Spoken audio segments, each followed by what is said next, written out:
जय हिंद दोस्तों, स्वागत है आपका इलेक्ट्रिकल टॉपिक 72 में।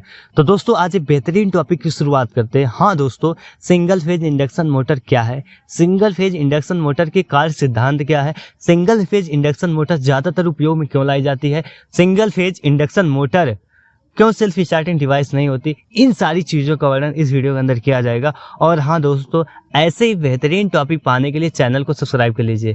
आइए दोस्तों, अब बिना देरी के इस वीडियो को शुरू करते हैं। दरअसल सिंगल फेज इंडक्शन मोटर एक फेज तथा एक न्यूट्रल पर चलने वाली डिवाइस होती है, अतः इसे सिंगल फेज इंडक्शन मोटर कहते हैं। सिंगल फेज इंडक्शन में सिंगल फेज वाइंडिंग होती है। आजकल तो सिंगल फेज इंडक्शन मोटर को स्टार्ट करने के लिए स्टार्टर के रूप में कैपेसिटर का उपयोग किया जाता है। इससे यह पता चलता है कि single phase induction motor self start नहीं होती। आइए दोस्तों, अब बात करते हैं सिंगल फेज इंडक्शन मोटर स्वचालित क्यों नहीं होती।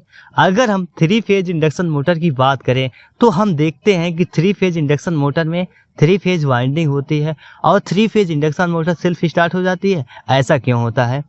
दरअसल यह रोटेटिव मैग्नेटिक फील्ड रोटर को घुमाने में सहायक होती है, लेकिन वहीं अगर हम सिंगल फेज इंडक्शन मोटर की बात करें तो उसमें ऐसा नहीं होता।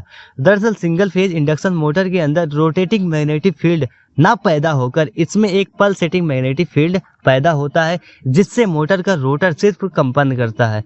अतः शाफ्ट को घुमाने के लिए कैपेसिटर का उपयोग किया जाता है, जिससे सिंगल फेज मोटर स्टार्ट हो जाती है। आइए दोस्तों, अब बात करते हैं सिंगल फेज इंडक्शन मोटर के कार्य सिद्धांत।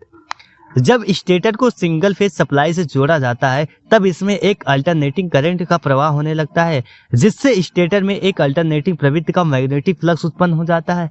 यह फ्लक्स जब रोटर के स्लॉट यानी कि ढांचे में रखे छड़ को फैराडे की म्यूचुअल इंडक्शन के सिद्धांत के अनुसार ईएमएफ यानी कि इलेक्ट्रिक मोटिव फोर्स उत्पन्न हो जाता है, जिससे इन छड़ों में भी एक अल्टरनेटिंग करंट प्रवाहित होने लगती है, जिससे रोटर में भी एक मैग्नेटिक फ्लक्स उत्पन्न हो जाता है, जो स्टेटर द्वारा उत्पन्न मैग्नेटिक फ्लक्स को काउंटर करने के लिए उसी की दिशा में घूमने लगता है।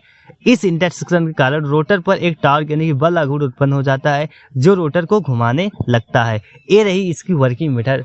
आशा करते हैं दोस्तों आपको यह आर्टिकल समझ में आया होगा। अगर समझ में आया है तो लाइक सब्सक्राइब शेयर जरूर कीजिएगा। मिलते हैं नेक्स्ट वीडियो में, तब तक के लिए जय हिंद।